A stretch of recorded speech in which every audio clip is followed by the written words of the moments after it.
Today we're going to look at how to change your front turn signals. This is one that's already done, and that's one that I need to do. I'm just going to get right into it. I got these aftermarket LED turn signals from, I think it's like Revival Cycles or something. I'll put a note later. Also, if you do any of this, you need a new relay. I'll also put a link to that. So, first things first, you got to take off the headlight here. It's just 3 Phillips screws are there. Pop that guy off. Congratulations, you're in your mess of wires. Secondly, you need to, I think this is an 8 or 10 millimeter. You undo this and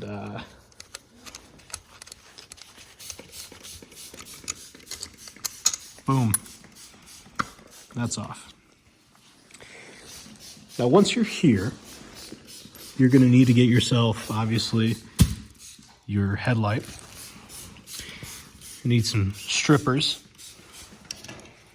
some tape, and then I think this is called a butt splice. I'm brand new to this. So yeah, you need one of those. And then you need to locate where these 2 wires are.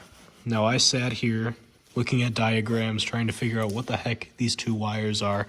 Well, essentially one of them is constant power, key on power. Whatever your key's on, your light's going to be on. The second wire is flasher power. So whenever you hit your flasher, it's then going to give it power to flash. I only know how to rig this up with the aftermarket light that I got to only flash when you have the flasher on. I don't know how to do key on simultaneously. I don't think there's even a compatibility with this aftermarket flasher. So if that's okay with you, then continue watching, because it's okay with me. I don't really find it necessary to constantly run the turn signal light. Anyway, you figure this out by just turning on the key, taking your test light, or holding this power to one of the wires, and then figuring out, oh, is my light sitting on constantly, or is my light only turning on when I turn on the flash? So then you can diagnose your 2 wires, because they're both black. So yeah. Once you have that background knowledge, the rest is kind of simple. You got to locate where these 2 wires go, and they go up in here, and then out and back, and they are right here. You got to snip these. So grab your wire cutters, and then cut these. Once I do that, I'll be right back. So I located the 2 wires that are connected to that headlight inside the housing. First, we have this light blue with a white stripe wire right here. And then the second one is quite hidden. It's right back here. Now I'm going to snip these rather close so I can keep everything here. I really don't need a lot of extra wire. And this headlight has a very long strand, so it'll run through here. And it'll actually look quite clean because it's just 1 wire, not 2. So I'm going to snip these, and I should remind you, do not cut wires that are live. The battery is out, so please do not electrocute yourself. Okay, and like I mentioned before, now we're going to figure out what these 2 wires do. What does what? And I already snipped them, and I ran it up here, and here's the 2 wires that we're running back to this light. The first one's here, and then here's the second one. So yeah, you could do this with either a test light, which I think it's easier, or you can do it with your turn signal. You ground out your black wire on your turn signal light somewhere in here. This is the ground if you're working on a Honda. The green wire is usually a ground, so you could shove it in there. And then touch your red wire on your turn signal to one of these. It'll do essentially what I'm doing. But anyway, test light's easier. Oop, almost dropped my camera. So let's pick a wire. Let's go with this one. I have no idea what these do, so this is the fun of it. So yeah, just clamp that guy and touch to a ground and see what this little light does. Okay, so it's not doing anything. So it might be relay powered. Yes, it is. So, see? That black wire is your turn signal relay power. Now, if you did not understand it before, what I was saying was I can only rig these turn signals up with this power. It only has 2 wires, a black and a white, my aftermarket turn signal. So the OEM turn signal has 2 power sources, one wire that constantly gives it power, and then another wire that obviously acts with the relay. So with your aftermarket lights, especially these super small LEDs, well, I don't know if you can really see that, but there's only 2 wires in here. So you're going to want to wire it up to your turn signal wire. So just for the fun of it, let's test the other. All right, clipped on. Let's ground this. Huh. Maybe I didn't clip it well enough. Oh, it's because I still have the turn signal running. Okay, so now that the turn signal's off, I ground it. Yep, and there's constant light. So that wire it's currently clipped on, you're going to just tie it up and tuck it in your housing. You have no use for it. I guess it's nice to know that you have wire supplying constant power except when you turn on your turn signal. I don't know what use that is, but yeah, now that you have your 2 wires figured out, let's move on to the next step. Alrighty, so I just capped off the constant power wire with one of those screw-on things. I'm not really sure what it's called, sorry.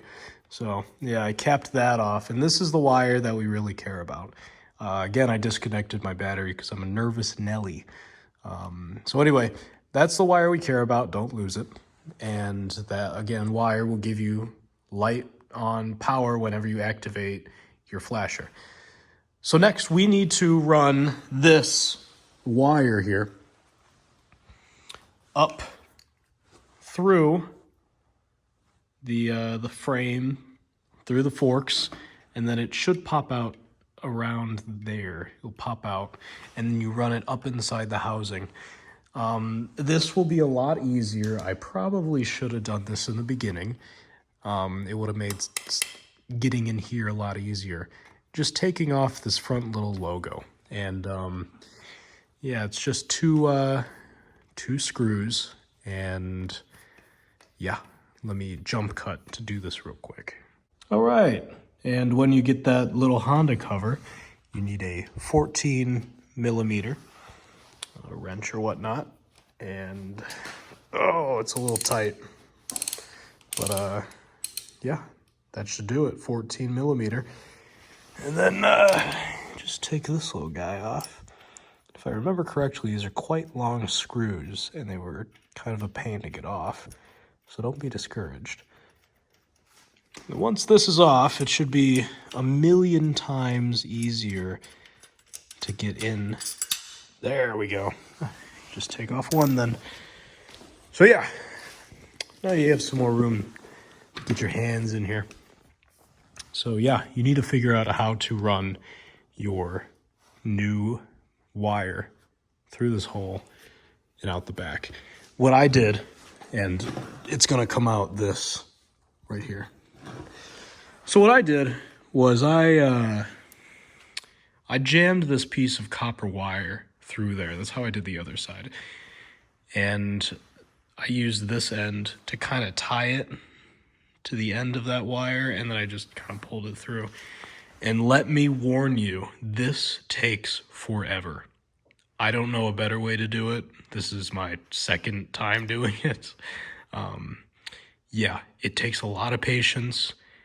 It's annoying, but you'll get it. Believe me, I got it. So let me see how long it takes to get this, and then I will record when it's finished. Okay, and like I said, I got this guy in. It took me about 5 minutes to it was just pushing in and out, in and out, in and out until I finally got the wire through. Now, like I said, I tied the bottom end of this turn signal here, and it's actually quite tight. You know, I hope it holds. If it doesn't, you just got to do it again. So, yeah, I'm really just going to pull this through and hope that stays on. And, you know, next thing I know, this is hanging out the end. So, going to jump cut again. And with the grace of God, it went through. It took me about 10 minutes and 3 or 4 times of pulling the copper wire, and it comes off. But yeah, I just twisted it, taped it, and I just got lucky. I pulled it, and just the little nub of it came through, and I finished threading it.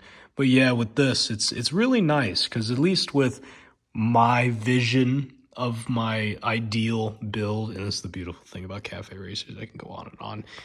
This bike is your image. Do whatever you want with it. Build it how you want. Don't let anybody tell you otherwise. But I like this. I like the OEM little arms here and putting just the little nub on here. I think it looks great. I'm happy with it. So this is what I'm going to do with mine. If you want to do it differently with yours, go for it. I'm so happy for you. But with mine, all I have to do is just pull this tight, and it's on there, especially when I run it up. Like, it jiggles a little bit, but it's not going anywhere. And we can look with the one I already did, like, just typical vibration of riding. Like, it doesn't move. It's good. So yeah, once you get it through, you've pretty much just done the hard part. Now what I have to do is thread this up in this little, there's a little hole. Let's see if you can see that. Right here. Yeah, you just thread this up and take it through the back of the headlight and pop it through here. And once that's done, I'm going to rejoin you. Alrighty, and it's through. And something you're quickly going to realize working with these aftermarket headlights is they use very, very small wires. So stripping these is kind of a pain in the butt. So yeah, once you get this stripped, it's very simple. The quick and dirty way that I've done it with my other one, and I'm going to continue doing it, is here's the ground. And it's super easy to find. That ground runs there, that one runs there. Voila, you have your ground wires, you traced it. So what I'm going to do is I'm going to take this and I'm just going to shove it in the connector. I'm just going to shove it in up there, and then I'm going to plug in this plug, and it's going to be tight. And eventually it will look like this. And you might be thinking, oh, it might come undone. No, it's actually quite on there. Like, I'm pulling it and it's not moving. And, you know, practical use, let's use a little bit of logic here. Yeah, there's other ways to do it. And if you want to do it other ways, go for it. I'm just giving you some advice. I'm no expert, but this is how I've done it, and it works for me, so I'm going to keep doing it. But, you know, logically, you're not going to get a lot of movement. Me pulling it on like this is more concentrated force than it's ever going to experience in its entire life being inside this housing. So it's good.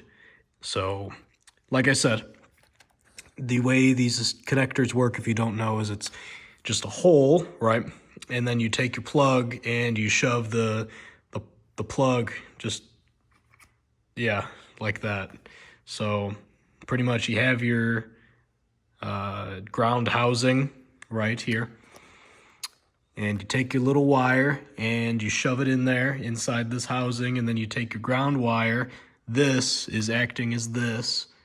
You just shove it in on there, and this ground wire here holds everything tightened together, and your end result will be that right there. So I should also mention, you know, we're assuming that you tested this already. Maybe it's a bad time to, say this disclaimer, but you should test your lights. Luckily, we're not that far in it. So I'm going to go ahead and run a test just for demonstration purposes. And just as I said before, now that that is jammed in there into the ground, let's test it just in case. Turn the key. I already have the switch flipped. Just touching the two wires. Beautiful. Chose an amber color just because I like it, and that's usually what turn signals are. But anyway, it works. Very bright. I love it. I think it looks great. Lord knows it's better than the last ones for cosmetic and for use. So now let's turn this sucker off. Now you need to use this good old butt splice here, and you just shove that wire in one end, crimp it down with your tool, then you shove the other wire in the other end, you crimp it down, and then you tape it up. Or if you have any of those sleeves, you could use a heat gun and shrink wrap, whatever. But I ran out of sleeves, so I'm just going to tape it like I did that one. So that's what it should look like at the end. So let me do that real quick. And then once you get that done, congratulations. You got your turn signals in. So I think it's going to lay about like this. And looks like all the wires are not really going to be stressed, especially when pressed in there.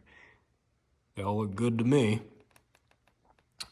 And yeah, you just throw on your headlight, just like that. You have your turn signals. Beautifully done. I love how this looks. Now everything's streamlined. And just one more time, let's give it a test.